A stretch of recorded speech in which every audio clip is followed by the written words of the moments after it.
The test is in four-part, Part 1, Part 2, Part 3, and Part 4. Now look at Part 1. Part 1. First, you have some time to look at questions 1 to 4.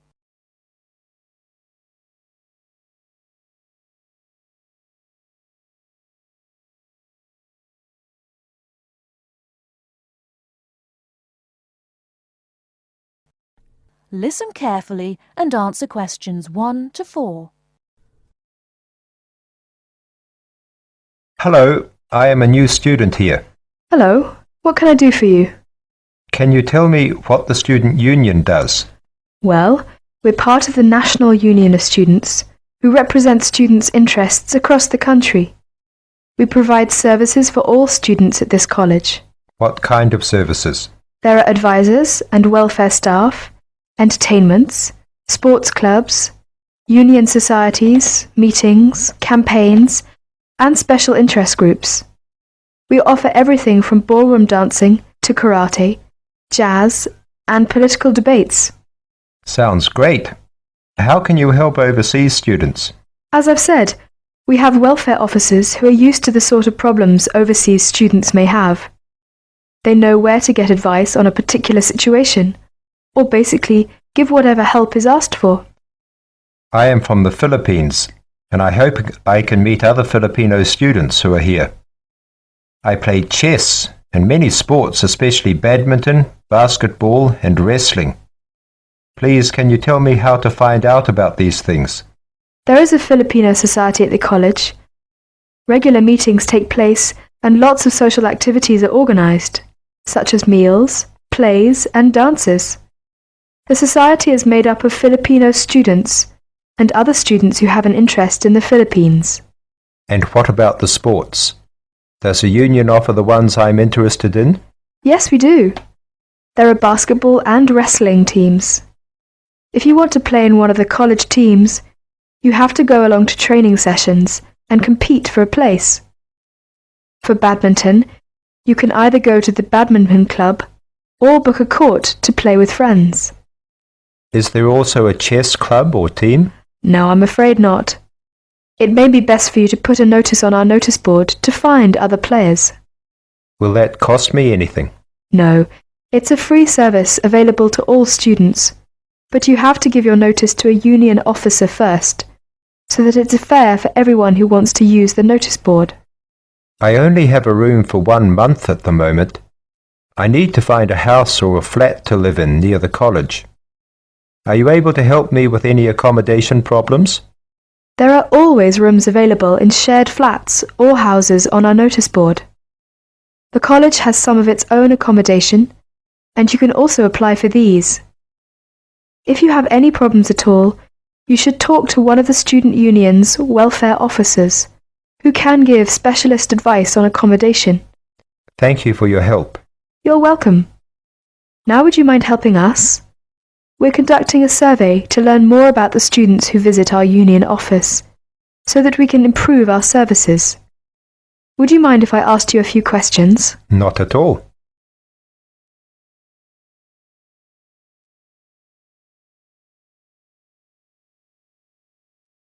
Now look at questions 5 to 10.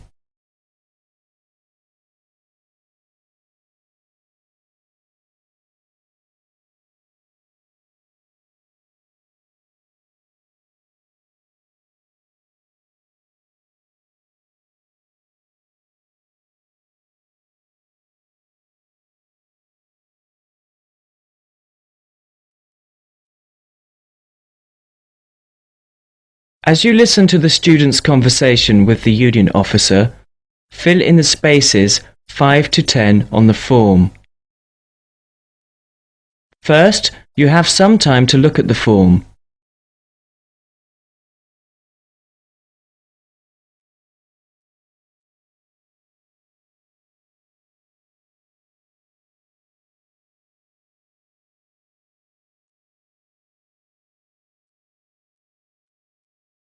Now listen carefully and fill in gaps 5 to 10.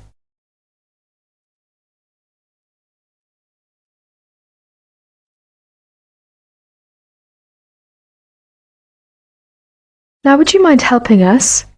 We're conducting a survey to learn more about the students who visit our union office, so that we can improve our services. Would you mind if I asked you a few questions? Not at all.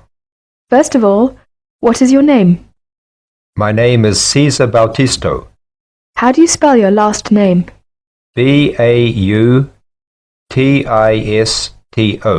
Thank you. And what are you studying? Development Economics. I see. And how long is the course for? 1 year. It's a postgraduate diploma. What would you like to do at the end of it? Have you made your mind up yet? Yes, I'd like to be a United Nations project advisor. Oh, would you? That sounds interesting. Tell me though, why have you chosen this university? It's got a good reputation in the field of economics. And you say you come from the Philippines? Yes, that's right. And which city do you come from? Manila. Oh, that's the city I've always wanted to go to. What do you do in your spare time? I go to play games. I love sports. Ah, yes, you mentioned that. Basketball, badminton, and wrestling, wasn't it? Yes, that's right. Okay, that's it. I'll add your name to our mailing list. We appreciate your help with this survey. If you have any suggestions, be sure to give us a call or drop by at any time. All right, I will. Thank you. Bye. Bye.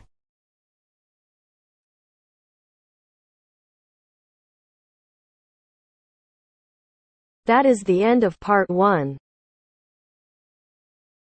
You now have half a minute to check your answers.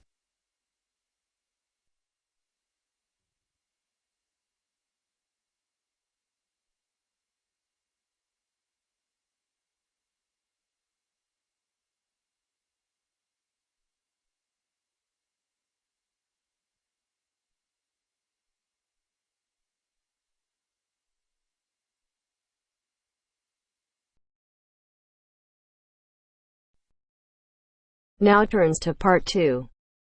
Part 2. You are going to hear a talk on cultural shock. First, you have some time to look at questions 11 to 16.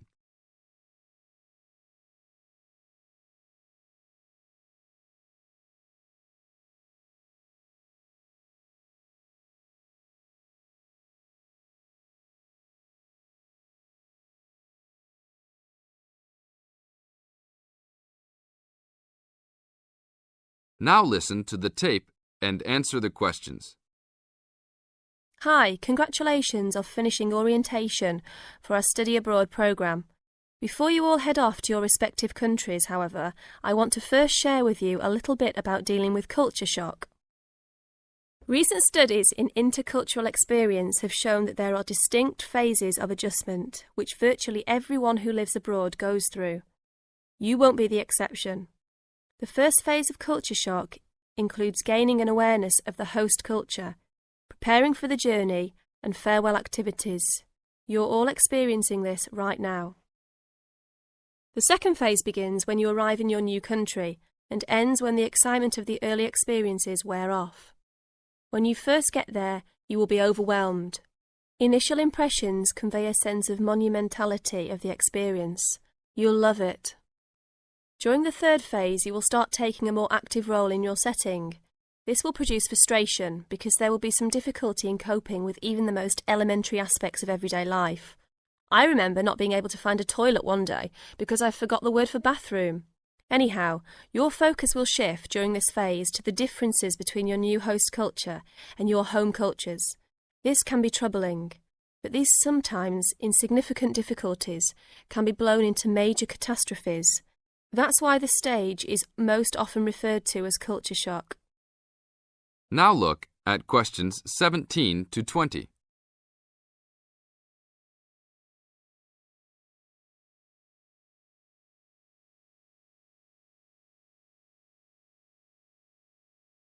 As the talk continues, answer questions 17 to 20. But relax, when this stage is over, you will slip into the gradual adjustment stage. You may not even be aware that this is happening. You will just begin to orient yourself and to interpret subtle cultural clues. The culture will become familiar to you, and you'll start to feel at home. The next phase will be your discovery that you have the ability to function in two cultures with full confidence, and you may even feel completely integrated into your new host culture. In this phase, you will also start to have a sense of shared fate concerning events abroad. The last stage is the re-entry phase when you return home. This can be for some the most painful phase of all. You will be excited about sharing your experiences, but you will realise that you have changed and won't be able to explain how or why. One set of values has already been instilled in you, another you will have acquired in your host country. Both may seem equally valid. It is important that you realise that all of these phases are a natural part of adapting to a new culture. Expect peaks and valleys during your stay, and feel free to discuss your feelings with the resident director. These culture shock phases tend to occur even with relatively short stays abroad. During your stay, if you feel a wave of bewilderment wash over you, remember this little talk and look back at your notes. One very typical reaction against culture shock is the tendency to hang out with other Americans. Remember, you are coming to a foreign country to get to know her people, language and culture better. If you avoid contacts with the foreign language, you cheat yourself and lengthen the process of adaptation. That is the end of part 2. You now have half a minute to check your answers.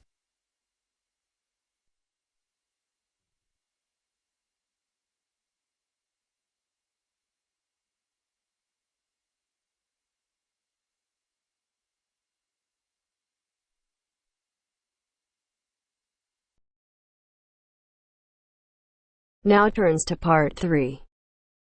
Part 3. You will hear a female and a male student talking about the mock exams that they have just taken. First, you have some time to look at questions 21 to 25.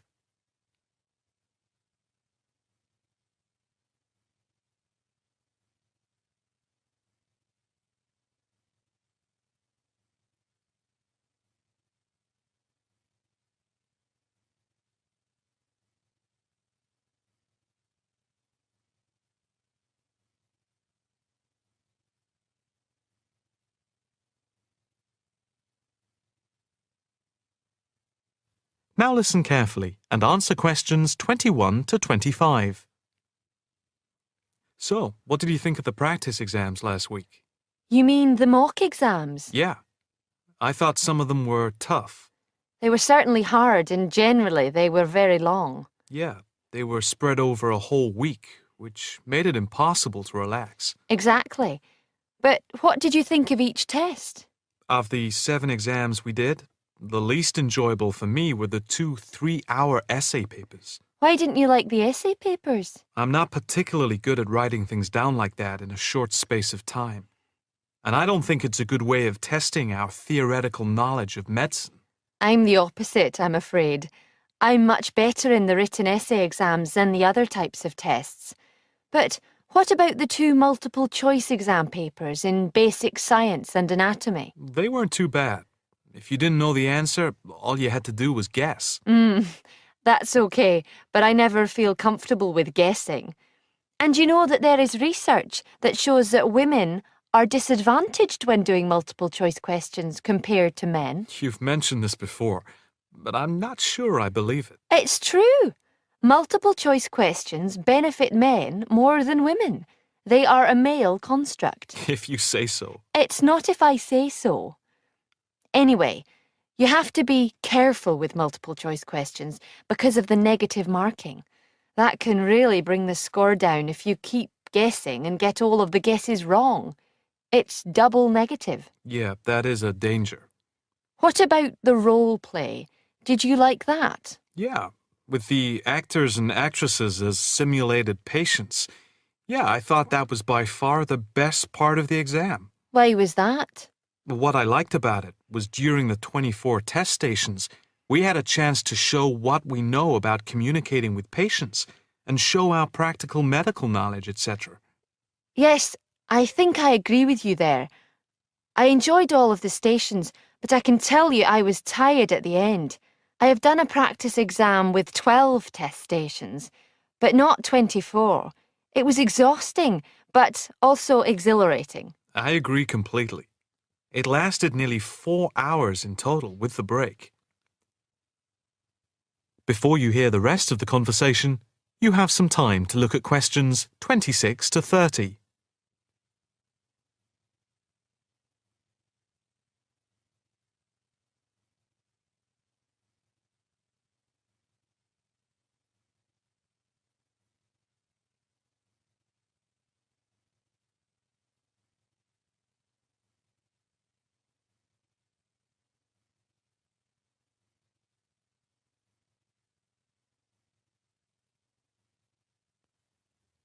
Now listen carefully and answer questions 26 to 30. What did you think of the other two exams? The two problem-solving tests? I didn't think I was going to handle them very well, but in the end, I think they went better than I thought they would. What I liked most was the test where we had to work in groups of 4, and to solve a problem, we had to prioritise actions. That was very interesting. I'm not sure that I did very well in that, though. Did you feel comfortable being in a group of 4 and having 4 examiners watching you as you discussed the problem? We did practice it several times before. You learn to forget that someone is watching you. But some people are better at speaking in group situations like that, and they get the best marks. The test doesn't just assess whether people can talk a lot. It's about showing you can listen, organise your thoughts, and then show you can be part of a team, allowing other people to speak. Well, we'll have to see how it goes. When do the results of the mocks come out? They said next week, and then it's the finals 2 weeks later. Yeah, we've got that to look forward to. What is the policy on resits? Why? Are you planning to fail? No, but, well, you know what I mean. The resits are held in September, and if there is any problem after that, it goes to appeal. We'll just have to make sure we don't fail any part of the whole examination. I certainly wouldn't want to do any of it again. Me neither. It's hard when you are not allowed to fail any of the exams. I bet they don't have that policy in any other subject. Probably not.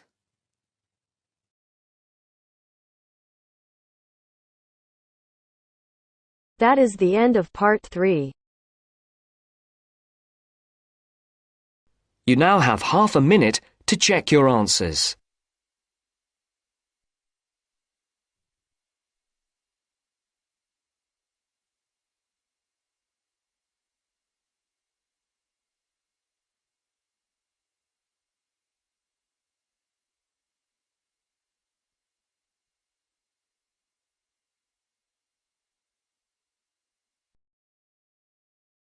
Now turns to part 4. Part 4.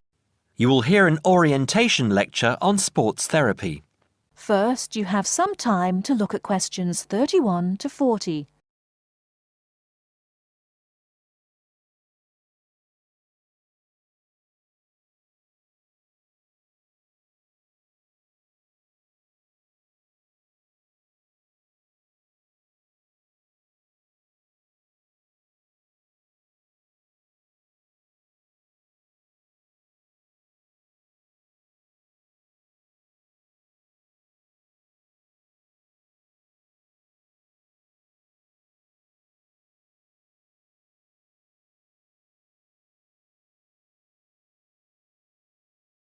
Now, listen carefully and answer questions 31 to 40.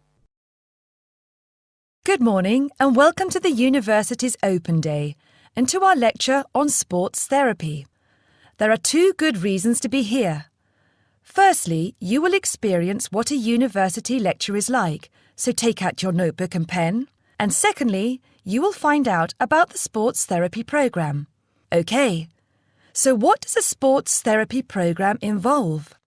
Everybody in today's society knows the impact sport, health and fitness makes on the population's physical and mental health. Studying at Kent will develop your understanding of the ideas and issues within the sports therapy, health and fitness industries. Sports therapy is one of the fastest growing careers within the sports sector.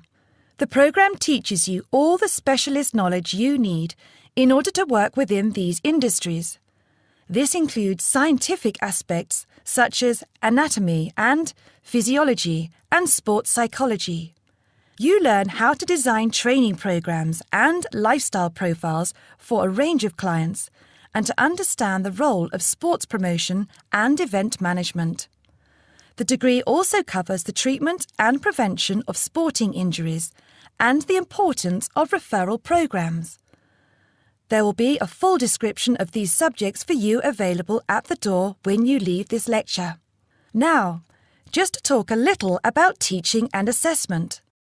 The program involves taking part in and designing practical sports sessions, lectures, small group seminars, and private study. On average, you have 6 lectures, 3 practical sessions, and a 1-hour-long seminar per week.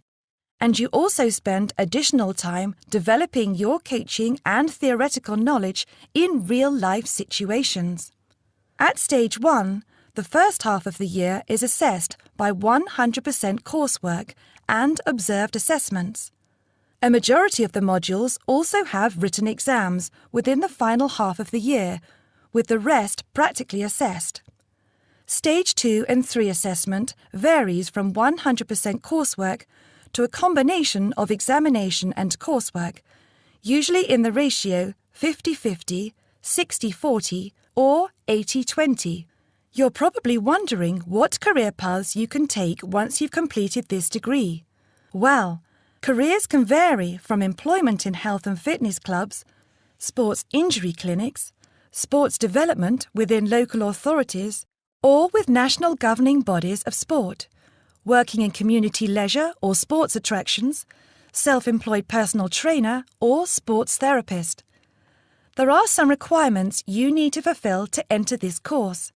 International students can qualify with the following: school certificates and higher school certificates awarded by a body approved by the university, matriculation from an approved university, with a pass in English language at GCSE O-level or an equivalent level in an approved English language test, passing one of Kent's foundation programs, provided that you meet the subject requirements for the degree course you intend to study, or an examination pass accepted as equivalent to any of the above. In order to enter directly onto a degree course, you also need to prove your proficiency in English, and we ask for one of the following: average 6.5 in IELTS test, minimum 6.0 in reading and writing, Grade B in Cambridge Certificate of Proficiency in English, Grade A in Cambridge Advanced Certificate in English, a pass overall in the JMB/NEAB test in English for overseas students, with at least B in writing, reading and speaking modules, a TOEFL score of at least 580 written test or 237 computer test. If you haven't yet reached those standards, Kent runs a foundation course for international students, which gives you a year's academic and language training before you begin on your degree. Right, that's about it. Any questions? That is the end of part 4. You now have half a minute to check your answers.